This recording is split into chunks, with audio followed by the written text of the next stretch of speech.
Beginners को trading में कितने पैसे लेके आना चाहिए? तुम जितना भी पैसा लेके बैठो, वो सच बात है, वो जीरो होगा।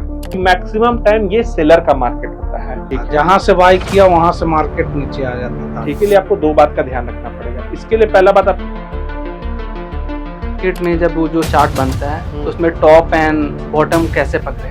अगर तुम हमेशा परफेक्ट एंट्री के चक्कर में रहोगे ना, तो तुम कभी भी बड़ा ट्रेड नहीं पकड़ पाओगे। आधा लॉस नहीं हो, उस चक्कर पे ये स्ट्रैटेजी पे नहीं जाना चाहिए कि हमको भाई एग्जैक्ट टॉप और एग्जैक्ट बॉटम पकड़ना है। अगर हम अप ट्रेंड में ट्रेंड लेते हैं कॉल साइड से तो मार्केट रिवर्स हो जाता है। ये कॉन्सेप्ट आया कहाँ से कि रेजिस्टेंस से ब्रेकआउट हो रहा है। अप ट्रेंड पे तो resistance are meant to be broken. जैसे सपोर्ट और रेजिस्टेंस पे जब भी मार्केट आता है तो हम लोग कंफर्मेशन कैसे मिलेगा कि वहाँ से मार्केट ऊपर जाएगा या नीचे जाएगा? खुद बोलता है कि सबसे पहले हम बताते हैं कि मार्केट में कब रिवर्सल आने वाला है। हम लोग के दिमाग में क्या रहता है कि यहाँ प्रीवियस रेजिस्टेंस है, यहाँ पे है, ब्रेकआउट करेंगे, अप ट्रेंड घुसेंगे, थोड़ा सा ऊपर जाता है, फिर नीचे आ जाता है। अरे फिर तो वो मार्केट रिट्रेसमेंट लेगा ना, फिर वो ऊपर जाएगा। हेलो एवरीवन, रांची टॉक्स के थर्ड एपिसोड में आपका स्वागत है। मेरे साथ अभी 3 बिगिनर स्टूडेंट्स हैं जो स्टॉक मार्केट सीखना चाहते हैं, लेकिन उनके मन में बहुत सारा सवाल है जिनको लेके ये कंफ्यूजन है कि वो स्टॉक मार्केट के करियर में कैसे आगे बढ़ सकते हैं। और अभी मेरे साथ है राहुल, आदित्य और अमरजीत। चलिए इनसे बात करते हैं और चीजों को आसान भाषा में समझते हैं कि स्टॉक मार्केट में किसी को भी अगर आगे सीखना है या आगे इसमें करियर बनाना है तो वो कैसे आगे बढ़ सकते हैं। चलिए। मैं अमरजीत कुमार साहनी रांची से हूँ। मैं लगभग 1 साल से बिना किसी के सुझाव दिए हुए मैं ट्रेडिंग कर रहा था। जब मुझे पता चला रांची में इस तरह का क्लासेस हो रहा तो मैं सर से ज्वाइन हुआ। उसके बाद मैं अपना बेस मतलब मजबूत करने के लिए यहाँ कुछ सीखने के लिए आया हूँ। तो सर से मेरा सवाल रहेगा आज का कि मार्केट में, शेयर मार्केट में कॉल सेल और पुट सेल कैसे करें, थोड़ा मुझे इसके बारे में जानकारी दे। तो आपका ये सवाल है कि आपको कॉल सेल या पुट सेल करना है। आपके मन में जब ये सवाल आया तो क्या आप हमको बता सकते हैं कि आपको कॉल सेल या पुट सेल क्यों करना है? क्यों आया ये चीज दिमाग में अभी आपको? कॉल सेल और पुट सेल से मतलब सुने हैं कि इसमें फायदा होता है। ठीक है, बहुत कोई के मुंह से सुने हैं कि इसमें ज्यादा फायदा होता है और घाटा लॉस जो आपको लॉस होता है जो है वो वो कम बहुत होगा। कम के ये होता है। इसलिए कॉल सेल और पुट सेल के बारे में मैं जानना चाहता हूँ। ठीक है, अभी तक आप जो 1 साल से ट्रेडिंग किए जी। उसमें आप क्या जनरली करते हैं? बाई करते कि सेल करते हैं? मैं बाई करता था। बाई करते थे। तो बाई करते समय सबसे मेन प्रॉब्लम आपके हाथ में क्या आता था? आपको क्या फेस करना पड़ता था? मैं बाई करता था, वहां से मार्केट नीचे आ जाता ठीक था। है, जहां से बाई किया वहां से मार्केट नीचे आ जाता था। ठीक है। तो यानी कि जब भी आप कोई चीज बाई किए होंगे, हम्म, किसी से सामान खरीदे तो जी, कोई तो आपको सामान बेचा होगा ना। जी, तो जो बेचा वो क्या कर रहा है? कमा खासा। रहा है। यानी कि आप अगर कॉल बाई किए तो कॉल सेलर पैसा बना रहा है, और पुट बाई किए तो पुट सेलर कमा रहा है। तो इस चीज से तो एक नॉर्मल भाषा में आप ये समझ सकते हैं कि मैक्सिमम टाइम ये सेलर का मार्केट होता है। अब सेलर का मार्केट क्यों होता है? क्योंकि कई बार क्या होता है, जब मार्केट वहीं पे रेंग जाता है तो आपका देखते होंगे प्रीमियम कम हो जाता है। इस पे भी कौन पैसा बना रहा है? सेलर पैसा बना रहा है। तो अगर आप कॉल सेल या पुट सेल करना चाहते हैं तो आप बिल्कुल कर सकते हैं, लेकिन इसके लिए आपको दो बात का ध्यान रखना पड़ेगा। इसके लिए पहला बात, आपके पास फंड ज्यादा होना चाहिए। लेट से 100 रुपए का सामान बाई करना है और 75 क्वांटिटी है तो कितना लगा? 7500। यही 75 क्वांटिटी एक लॉट अगर आप बेचिएगा तो कम से कम आपको 1,98,000 2 लाख के आसपास लगेगा। तो आपके पास पूंजी भी ज्यादा होना चाहिए। और दूसरा बात, सेलर का जो रिस्क होता है ना, वो क्या होता है? अनलिमिटेड होता है। यानी कि आप 100 रुपए का कोई सामान खरीदे तो क्या डूबेगा आपका? 100 रुपया। उससे ज्यादा तो कुछ नहीं ना होगा। 75 × 100, 7500 खत्म हो जाएगा। लेकिन अगर आप 100 रुपए का सामान बेचे, ठीक है, और मान लीजिए उस 100 रुपए का सामान का दाम 1000 रुपया हो गया, तो आपको वो एक्स्ट्रा 900 रुपया आपको चुकाना है। तो इस चीज के लिए भी आपको प्रिपरेशन करके रखना पड़ेगा। तो आज आप बस इतना समझ जाइए कि सेलिंग आप बिल्कुल कर सकते हैं। पहला बात, फंड ज्यादा चाहिए, दूसरा आपका रिस्क अनलिमिटेड हो जाता है। तो जब भी आप सेलिंग में कदम रखें, अपना जो कॉन्सेप्ट है या जो आपका एनालिसिस है उसको एकदम आपको बेस्ट रखना पड़ेगा। ठीक है जी। Hello everyone, my name is Aditya Rai. मैं रांची से ही हूँ। मैं पिछले 1 महीने से ट्रेडिंग कर सीख रहा हूँ। ट्रेडिंग में अपने करियर बनाने के लिए मैं सर के पास आया हूँ।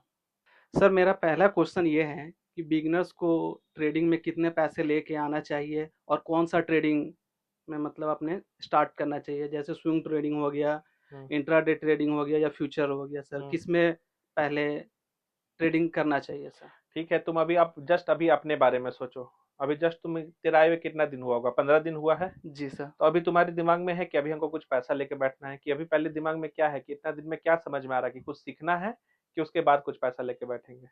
सीख के सर पैसा लेके बैठना है। ठीक है, तो सीखने के बाद कितना पैसा लेके बैठना है? जी। ठीक है, एक बात फैक्ट हम तुमको बता दे रहे हैं, तुम जितना भी पैसा लेके बैठो, वो सच बात है, वो जीरो होगा। बाकी अब तुम डिसाइड करो कि कितना लेके बैठना है, कितना नहीं। 1000 भी लेके बैठो जीरो, 1 लाख भी जीरो होगा, 1 करोड़ भी जीरो होगा। क्योंकि बिगिनर हो तुम, तो तुमको क्या होता है ना, अगर हम पढ़ा भी दिए, बहुत सारा चीज तुमको ऐसा होगा कि लाइव मार्केट में जब ट्रेड करोगे तो तुमको वहां पे नहीं समझ में आएगा कि ये ऐसा पैटर्न बना है, अब मार्केट को तो ऐसे बिहेव करना चाहिए। और मान लो उसके अगेंस्ट में मार्केट कुछ देर चला गया, ठीक है, ज्यादा दूर नहीं गया, मान लो 200 पॉइंट ही गया, ठीक है, एसएल हंट नहीं हुआ, लेकिन तुम्हारा जो प्राइस है, जहां तुम जो सामान खरीदे हो, वहां पे तुमको लॉस उतना दिख रहा है जितना तुम झेल नहीं सकते हो, तब तुम क्या करोगे? वहां जितना भी पढ़ाई है वो अलग हो जाता है, और वहां पैसा का साइकोलॉजी काम करना शुरू कर देता है। वहां तुमको ये याद नहीं रहेगा कि तुम क्या पढ़ाई किए हो, तुम वहां बस ये याद करोगे कि भाई मेरा इतना लॉस हो रहा है, हमको यहाँ से निकलना है। तो एक बिगिनर के लिए सबसे बेस्ट है कि ज्यादा नहीं, जितना कम अमाउंट हो सके, जैसे 10,000 15,000 बस, ठीक है, और उसमें भी कोशिश करना कि हम हेजिंग करके काम करेंगे, ताकि ये पैसा डूबने के लिए हम मैक्सिमम समय बिता सके। जो पैसा मेरा 15 दिन में डूब सकता है, उसको कोशिश करो कि हम 6 महीना 8 महीना में डुबाए। उससे क्या होगा ना, तुम इस बेसिस में बहुत कुछ लर्न करोगे। इसके बाद अगर फिर दोबारा फंड करोगे तो कोशिश करोगे कि हाँ, तो वो गलती क्या होता है ना, तुम करना नहीं चाहोगे, लेकिन थोड़ा थोड़ा लॉस करके जब पूंजी कम होगा तो फिर ऑटोमेटिकली तुम पैसा कमाने के चक्कर में लॉस हो जाता है। तो बिगिनर के लिए इसका सही जवाब है कि कम से कम पैसा लेके शुरुआत करना चाहिए, ठीक है, और अर्निंग के बारे में ज्यादा नहीं सोचे। और सर मेरा एक और क्वेश्चन है कि मार्केट में जब वो जो चार्ट बनता है तो उसमें टॉप एंड बॉटम कैसे पकड़े? टॉप एंड बॉटम कैसे पकड़े? जी। टॉप और बॉटम पकड़ने का मतलब है कि तुम चाह रहा कि एग्जैक्टली रिवर्सल कहाँ से आने वाला है और कहाँ से मार्केट नीचे से भी रिवर्सल आने वाला है। इसको पकड़ना सच बताए तो बहुत डिफिकल्ट है, क्योंकि देखो एग्जैक्ट टॉप और एग्जैक्ट बॉटम का मतलब है कि तुम परफेक्ट एंट्री ढूंढने का कोशिश कर रहा है, ठीक है। मार्केट अगर तुम हमेशा परफेक्ट एंट्री के चक्कर में रहोगे ना, तो तुम कभी भी बड़ा ट्रेड नहीं पकड़ पाओगे। रीजन समझो, जब हम लोग पढ़ते हैं तो हम लोग हमेशा बोलते हैं प्राइस मूव्स इन ट्रेंड, यानी कि मार्केट एक ट्रेंड पे चल रहा है। तो ट्रेंड चेंज होने से पहले लोअर हाई लोअर लो बनना पड़ेगा ना, तो जब तक लोअर हाई लोअर लो बनेगा, वो टॉप से तो अच्छा खासा नीचे आ जाएगा। इसमें प्रॉब्लम कुछ नहीं है, प्रॉब्लम बस इतना सा है कि अगर तुमको लगा कि यही टॉप है और वहां से मार्केट नीचे आ गया, तुम उस पल के लिए बहुत खुश हो गए, लेकिन मान लो ट्रेंड चेंज अभी तक नहीं हुआ है, वहां से मार्केट क्या होगा, ऊपर जा सकता है, फिर ऊपर चल जाएगा। अगर ये ऊपर चला गया और तुम पोजीशन को होल्ड किए हुए, तो लॉस क्या हो जाएगा, बहुत ज्यादा हो जाएगा। तो ये ज्यादा लॉस नहीं हो, उस चक्कर पे ये स्ट्रेटेजी पे नहीं जाना चाहिए कि हमको भाई एग्जैक्ट टॉप और एग्जैक्ट बॉटम पकड़ना है। उस चक्कर में कई बार तुम इसमें एक्सपर्टीज लोग कर लेता है, लेकिन बड़ा बड़ा स्विंग्स जहां पे इज्जत से पैसा बन सकता था, वहां तुम उस चीज को गवा दोगे, ठीक है। तो कोशिश करो स्विंग बेस्ड ट्रेडिंग करने का, वो ज्यादा सेफ होता है, ठीक है। Okay sir. Hello everyone, my self Rahul Yadav, I am from Ranchi Jharkhand and I completed my graduation this year. मैं करीब 1 साल से ट्रेडिंग कर रहा हूँ, और जिसमें मेरा बेस अच्छा से मजबूत नहीं हो पा रहा है। और फिर मैंने इंस्टाग्राम पे एडवर्टाइजमेंट देखा था सर का, कि सर रांची में एक नया ये क्लास खुला है बुल बियर बाजार के नाम से, तो मैंने इनसे कांटेक्ट किया। मुझे जो भी दिक्कत होता है मैं वो सर से डिस्कस कर लेता हूँ। तो सर मेरा क्वेश्चन ये है कि जैसे सपोर्ट और रेजिस्टेंस पे जब भी मार्केट आता है, तो हम लोग को कंफर्मेशन कैसे मिलेगा कि वहाँ से मार्केट ऊपर जाएगा या नीचे जाएगा? बेसिक सा रूल है, समझो, अगर मार्केट अप ट्रेंड में है तो सपोर्ट पे क्या करना है, बाय, और अगर मार्केट डाउन ट्रेंड पे है तो रेजिस्टेंस पे करना है सेल। अब तुमको ये समझना है कि मार्केट यहाँ से ऊपर जाएगा कि नहीं जाएगा। अब यहाँ पे रोल स्टार्ट होता है कैंडल्स का। एक सिंपल समझो, मार्केट अगर ऊपर जा रहा है, ठीक है, मान लो ये सपोर्ट था, यहाँ से ऊपर गया, मार्केट नीचे आया, सपोर्ट के करीब आया, क्या होगा अगर तुम बाय कर लिया तो? अगर यहाँ से मार्केट नीचे चला गया, इतना ही ना लॉस होगा, लेकिन रिवॉर्ड क्या है कि यहाँ से मार्केट एक नया ऊपर रेजिस्टेंस बनाएगा, तो रिवॉर्ड बड़ा है ना। ट्रेडिंग ऐसा ही होता है, कोई भी बिजनेस की तरह है, प्रॉफिट और लॉस ये चलते रहेगा तुम्हारा, लेकिन बस ये मेक श्योर करो कि जहां प्रॉफिट तुम्हारा ज्यादा दिखे और लॉस कम दिखे वहां पे ट्रेड लेंगे। प्लस जहां अगर सपोर्ट के पास मान लो मार्केट नीचे गिर रहा है, रेड कैंडल्स छोटा बनना शुरू हो जाए, इनडिसीजन कैंडल्स बनना शुरू हो जाए और फॉलो अप कैंडल्स अगर अच्छा ग्रीन बने, लो ट्रेड वहां पे। अब इससे ज्यादा और तुमको कोई मार्केट कंफर्मेशन नहीं दे सकता। कैंडल्स और जो सपोर्ट के पास है तो काम करना। सेम सेलिंग में भी, बाजार गिरने वाला है, मान लो बाजार नीचे जा रहा है, बाजार ऊपर उठा, फिर से ग्रीन कैंडल कमजोर हो रहा है, रेड कैंडल बन रहा है, फिर से हम सेल करेंगे। मेरा रिस्क कम है, रिवॉर्ड ज्यादा है। सिंपल, इससे ज्यादा कोई कॉम्प्लेक्स नहीं करना है। हाँ सर, कभी-कभी ये होता है कि हम लोग लॉस को ज़्यादा देरी होल्ड करते हैं और ठीक है, प्रॉफिट हम लोग बहुत जल्दी बुक कर लेते हैं। ठीक है। तो ये चीज़ हम लोग को कैसे चेंज कर पाएँगे? जब टेक्निकल एनालिसिस हम लोग पढ़ाई स्टार्ट करते हैं तो 3 प्रिंसिपल पढ़ाते हैं ना, price moves in trend, market action discounts everything और history repeat itself. Clear cut है। अगर आप मान लो कॉल लिए हो, तुम ऊपर के डायरेक्शन में देख रहे हो, तो अगर मार्केट का लॉस बड़ा हो रहा है, ऑब्वियस सा बात है वो किसी मोमेंट में डाउन ट्रेंड तो बना होगा। तो लॉजिकली उस कॉन्सेप्ट से तुमको वहां पे निकलना चाहिए, पहला चीज। दूसरा चीज, कैंडल स्टिक्स खुद बोलता है कि सबसे पहले हम बताते हैं कि मार्केट में कब रिवर्सल आने वाला है। तो इस चीज को समझो ना कि अगर कोई रिवर्सल आने वाला होगा तो कोई तो कैंडल स्टिक पैटर्न बना होगा, देख लो। या कोई इंपॉर्टेंट ट्रेंड लाइन को मार्केट ब्रीच कर रहा है, तो समझ जाओ यहाँ पे तुम्हारा खेल खत्म है। यहाँ पे देखो, हम लोग के चाहने से मार्केट नहीं चलता है। अगर ये तीनों प्रिंसिपल में जब तुमको कह रहा है कि तेरे अगेंस्ट में हम चले गए हैं, तो फिर पोजीशन को होल्ड करके फायदा नहीं। अब उसके बात लिए होता है, हाँ बोलो। उसके लिए हमें ज़्यादा मेंटली प्रिपेयर्ड रहना पड़ेगा। मेंटली नहीं, जो पढ़ाया गया है बस उस चीज को समझना है कि मार्केट एक ट्रेंड पे चलता है। अगर हम कॉल लिए हैं, मार्केट लोअर हाई लोअर लो बना दिया है, तो अब तुम्हारे चाहने से मार्केट ऊपर नहीं ना चल जाएगा, क्योंकि अब वो डाउन ट्रेंड में, तो वो डाउन ट्रेंड में चलेगा। दूसरा बात है, वहां पे गिरने से पहले कुछ तो रिवर्सल पैटर्न बनाया होगा, उसको भी फाइंड आउट करना तुम्हारा काम है। ट्रेंड लाइन बनाओ, ट्रेंड लाइन को ब्रीच कर रहा है कि नहीं। और जहां बात है प्रॉफिट होल्ड करने का, तो इस चीज पे विश्वास रखना होगा कि अगर तुम कॉल लिए हो और मार्केट ऊपर जा रहा है, तेरे हिसाब से 200 300 400 पॉइंट चला गया है और तुमको लग रहा है कि बहुत प्रॉफिट हो गया, चलो निकाल लेते हैं, और मार्केट में ऐसा कोई रिवर्सल कैंडल नहीं है, इवन खाली मजबूत में मजबूत कैंडल बन रहा है, तो हम क्यों निकलेंगे। कभी तुमको लाइफ में ऐसा 6-7 बार बड़ा प्रॉफिट कमाना पड़ेगा। और स्टार्टिंग में एक चीज ध्यान रखना, ये चीज बड़ा क्वांटिटी से संभव नहीं है, क्योंकि होगा क्या ना, जैसे अभी निफ्टी 50 में 75 का लॉट है, अगर तुम 750 क्वांटिटी से ले लिए और गलती से तुम 100 पॉइंट पकड़ लिए, तो 75,000 हो गया। अभी तुम 75,000 देख लोगे तो ऐसे ही पागल जैसे लगेगा, भाई बहुत पैसा आ गया, ठीक है ना। तुम कभी 75 क्वांटिटी से 500 पॉइंट पकड़ने लायक कभी इंसान बन ही नहीं सकते हो, क्योंकि स्क्रीन में जब तुम्हारा 6 फिगर दिखेगा ना, तुमको लगेगा भाई 1 लाख हो गया, अब इससे ज्यादा हमको सोचना भी नहीं है, भले ही तुम्हारा पढ़ाई सब कुछ कह रहा होगा। तो इस चीज को ट्रेन करने के लिए क्या करना पड़ेगा, छोटा छोटा लॉट से, छोटा छोटा क्वांटिटी से ये सब काम करो, और देखो कि नहीं मेरे हिसाब से मार्केट यहाँ जाना चाहिए। भले ही 2 दिन लगे, 4 दिन लगे, 10 दिन लगे, हम वहां तक वेट करेंगे और उस जर्नी को देखेंगे। जब ये जर्नी ऐसा 6-7 बार जिंदगी में कर लोगे, तब धीरे धीरे क्वांटिटी साइज बढ़ाओगे। और देखो ये एक प्रोसेस है, 2-3 साल का प्रोसेस है। हो सकता है बहुत लोग इसको जल्दी भी सीख लेता है कि बड़ा प्रॉफिट को होल्ड कैसे करना है, तब तुम जाके बड़ा प्रॉफिट बना पाओगे। अदरवाइज ये बहुत स्लो प्रोसेस है, ठीक है। छोटे क्वांटिटी से करोगे तो ज्यादा अच्छा है। जैसे सर मार्केट अप ट्रेंड में है, ठीक है, ठीक है, एंड अपने वो रेजिस्टेंस को तोड़ता है, ठीक है। तो वो ब्रेकआउट जो होता है ऐसा, हाँ, उसको मैं कैसे पता कर सकता हूँ कि ये रियल ब्रेकआउट है या फेक ब्रेकआउट है सर। तुम सबसे पहले क्वेश्चन में पहला लाइन क्या बोले थे कि मार्केट अप ट्रेंड में है। Yes sir.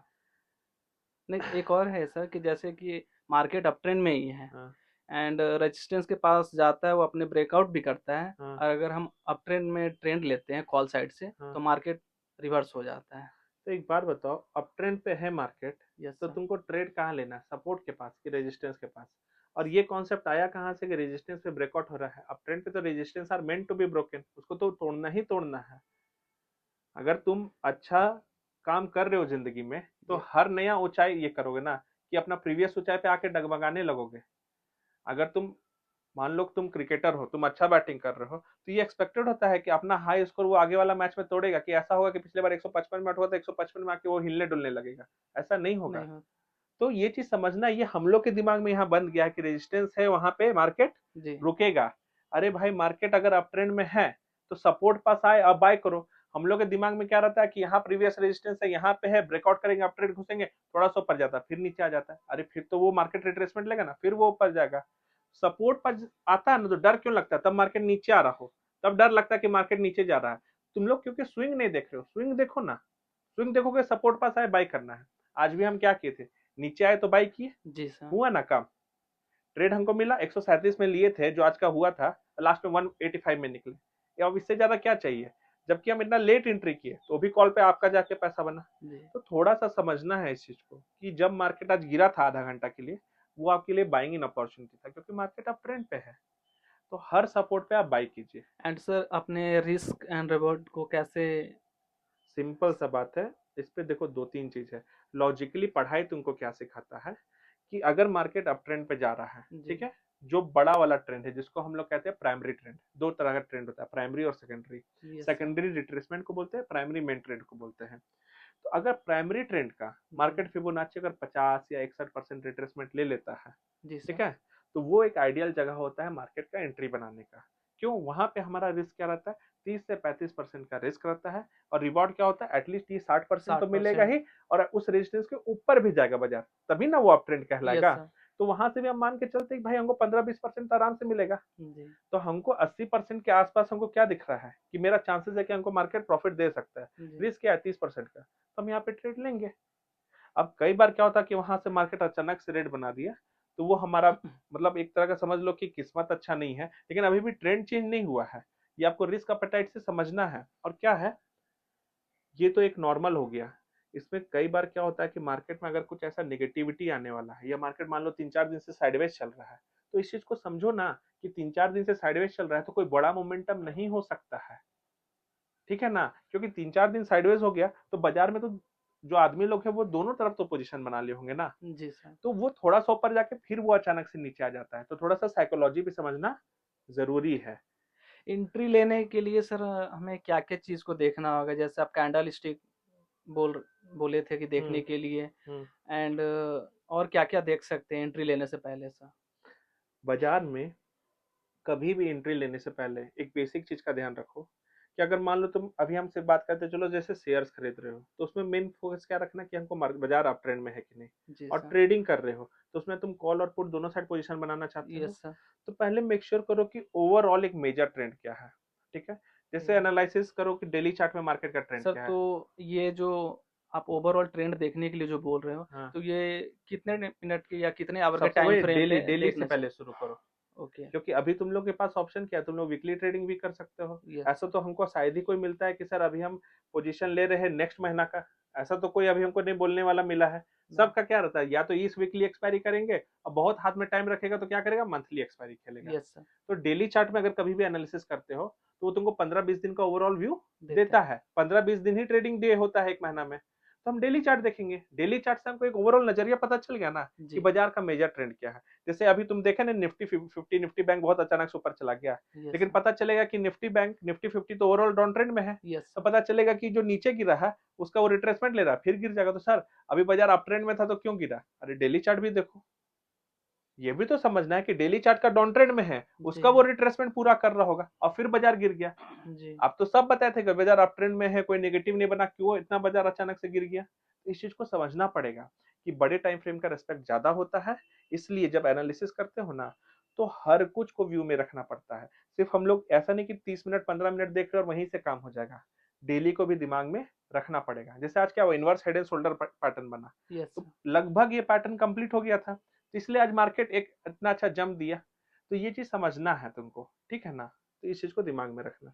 ओके। हाँ, सर मार्केट में स्टॉप लॉस कैसे लगाए, इसका कैसे पता करेंगे सर? मतलब कोई अगर मार्केट में फंस गया है तो उसमें स्टॉपलेस फंस कहाँ कैसे लगे? मतलब फंस कैसे गया, या तो ऑब्वियसली आप फंसने का मतलब है कि आपका ट्रेंड चेंज हो गया होगा, आपके अगेंस्ट में मार्केट चला हो गया होगा तभी, हाँ। ठीक है।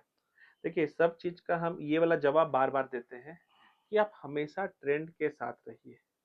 अगर ट्रेंड के साथ रहेंगे तो ट्रस्ट में 10 में से 8 बार आप नहीं फंसिएगा, ठीक है। आप कभी भी बाजार को जाके बैक टेस्ट करके देखिएगा। अगर बाजार का ट्रेंड, आप ट्रेंड के साथ ट्रेड ले रहे हैं, जैसे अगर बाजार ऊपर जा रहा है और आप कॉल ले रहे हैं, तो बहुत ऐसा कम इंस्टांस होगा कि जहां पे आप फंस रहे हैं।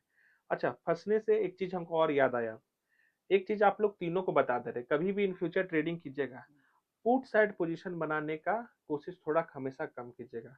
क्योंकि मार्केट क्या होता है ना, सेलिंग इज ऑलवेज फास्ट, बाजार बहुत तेजी से गिरता है, यानी कि पुट साइड कभी भी कोई इंसान आप लोग बैठिएगा ना और पोजीशंस बनाइएगा तो प्रॉफिट वहां इतना तेजी से बनेगा कि आप उसको समझ नहीं पाइएगा।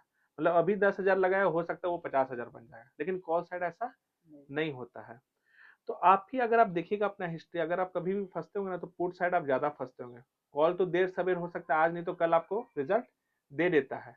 पुट हमेशा जनरली तुरंत रिटर्न नहीं देता है। अब कोरोना से ही देखिए ना, 4 साल तो मार्केट पॉजिटिव रहा ना। पिछले साल का ना सितंबर अक्टूबर से मार्केट गिर रहा है, 5 महीना से गिर रहा है, लेकिन 4 साल से क्या हो रहा था? मार्केट तो खाली कॉल ही में ना बेसिकली आपका पैसा बना है, पुट साइड तो नहीं बना है। तो एक जनरलाइज्ड कॉन्सेप्ट भी हम आपको बता रहे हैं कि पुट साइड उतना ज्यादा ध्यान देने की जरूरत नहीं है। और अगर फंसने का बात है, कभी भी ट्रेड लेते हैं तो सिंपल सा ध्यान रखिए कि हम ट्रेंड के साथ रहेंगे, और ट्रेंड के अगेंस्ट ले रहे हैं तो उसी मोमेंट पे श्योर रहिएगा कि आप कितने पॉइंट के लिए ट्रेड ले रहे हैं। ठीक है ना? कॉल सेलिंग और पुट सेलिंग कहाँ से लेना चाहिए। चाहिए? हाँ, ठीक है, एक चीज समझिए, अगर आप कॉल सेल कर रहे हैं और पुट सेल कर रहे हैं तो बेसिकली आप वो जो प्रीमियम है, ठीक है, आपका प्रॉफिट क्या होता है? कभी सोचे हैं आप कोई चीज कॉल सेल कीजिएगा या पुट सेल कीजिएगा तो प्रॉफिट कितना हो सकता है? क्या कुछ बता सकते हैं अभी? कुछ तो मन में ख्याल। अच्छा, कोई चीज बाय कर रहे तो प्रॉफिट कितना हो सकता है? जितना पॉइंट का ये हम लगा के रखेंगे। ठीक, अब मान लीजिए लगा के नहीं रखे हैं तो मान लीजिए आज निफ्टी 50 में आप कॉल लिए और निफ्टी 50 10% का सर्किट लगा दिया, फायदा कितना होगा? बहुत होगा। हाँ, ठीक है। हाँ, और अगर आप मान लीजिए कॉल सेल किए हैं, आपका मैक्सिमम फायदा क्या होगा? यहाँ तो एक सिचुएशन ऐसा हो रहा है ना, प्रॉफिट बहुत हो सकता है। क्या कॉल सेल पे बहुत प्रॉफिट हो सकता है या पुट सेल पे बहुत प्रॉफिट हो सकता है? ये आपका फोन कितने का है? 12 13,000। 13,000। 13,000 में आप बाई किए हैं। आपको ये किस कंपनी का है? कोई भी कंपनी का है, बताइए किस कंपनी का? रेडमी का है, रियलमी का है। रियलमी कितना कमाया होगा इससे? आपको 13,000 में बेचा ना जी, कितना कमाया होगा? सेलर है ना वो, अभी इसी कॉन्सेप्ट में समझते हैं, वो सेलर है, कितना कमाया होगा? कम से कम 10,000 तो जरूर कमाया। ठीक है, मैक्सिमम कितना कमा सकता है? 13। उससे ज्यादा तो नहीं ना कमा सकता है। यानी कि जब आप कॉल सेल या पुट सेल कीजिएगा तो आपका प्रॉफिट उसी समय डिफाइन हो जाता है, उससे ज्यादा आप पैसा नहीं बना सकते हैं। तो जब आपको पता है कि आप उससे ज्यादा पैसा नहीं बना सकते हैं, जैसे आप 100 रुपए का सामान बेच दिए तो आपको पता है कि मैक्सिमम प्रॉफिट तब होगा जब उसका दाम 0 हो जाएगा। और कोई चीज का दाम 0 किस दिन होता है? एक्सपायरी के दिन होता है। ठीक है, तो अगर आप कोई पोजीशन बनाए हैं, 100 रुपया में सेलिंग किए हैं और आपको पता चल गया है कि 2-3 दिन में मान लीजिए उसका दाम 30 रुपया आ गया है, 70% का फायदा 3 दिन में कहाँ मिलता है? नहीं मिलता है, तो वहां से एग्जिट कर जाइए। तो ये सेलिंग आपको तब करना है ना, जनरली सेलिंग कब किया जाता है? जहां मार्केट में आपको लगता है कि इस रेंज तक वो रहेगा। जैसे निफ्टी 50 आज मान लीजिए 250 पॉइंट बढ़ा, 300 350 पॉइंट बढ़ गया, और आपको लगता है कि 2 दिन अभी इसी 100 पॉइंट 150 पॉइंट में या तो ऊपर जाएगा या तो नीचे जाएगा। अभी मान लीजिए निफ्टी 50 22,850 पे बंद हुआ है और आपको लगता है ना कि थर्सडे तक का एक्सपायरी में 22,900 के ऊपर तो नहीं जाएगा, आप 22,900 का कॉल सेल कर दीजिए। अभी 22,900 का कॉल का कुछ दाम चल रहा होगा ना, 70 रुपया 80 रुपया। क्या होगा अगर मार्केट 22,900 में भी बंद होता है तो इसका दाम 0 हो जाएगा। तो जब आपको लगता है कि मार्केट कुछ लमसम ज्यादा कुछ नहीं करने वाला, वहां सेलिंग एक अच्छा ऑप्शन हो जाता है, क्योंकि प्रीमियम कट का फायदा सबसे ज्यादा होता है। क्योंकि मार्केट बहुत कुछ अगर कर सकता है ना तो आपका लॉस भी बहुत बढ़ सकता है। अगर मार्केट में ये पोटेंशियल आपको लग रहा है ना कि मार्केट में डायरेक्शन कहीं भी ले सकता है, तो वहां सेलिंग से थोड़ा अवॉइड कीजिए। लेकिन जहां लगता है बाजार एक रेंज में फंसा हुआ हो सकता है, वहां पे सेलिंग करना एक बहुत अच्छा उपाय है आपके लिए। ठीक है जी सर। तो आज का इस वीडियो में मैंने राहुल, आदित्य और अमरजीत से बहुत सारे सवाल जवाब किए। आई थिंक ये लोग को कुछ आइडिया पता चला होगा, और आप लोग जितने लोग इस वीडियो को देख रहे हैं, इस वीडियो से सीख सकते हैं कि ट्रेडिंग करियर अगर शुरुआत करना है तो ये सारे सवाल आप लोग के भी मन में आते होंगे, और इनसे अपना जवाब ढूंढने का कोशिश कीजिए। और ऐसा कोई भी अगर आपको डाउट हो या क्वेश्चन हो तो कमेंट सेक्शन में जरूर लिखिएगा, और इसमें मेरा नंबर भी दिया हुआ रहेगा, और कोई भी क्वेरीज के लिए आप हमसे बात कर सकते हैं। तो आज का वीडियो में इतना ही। Thank you very much.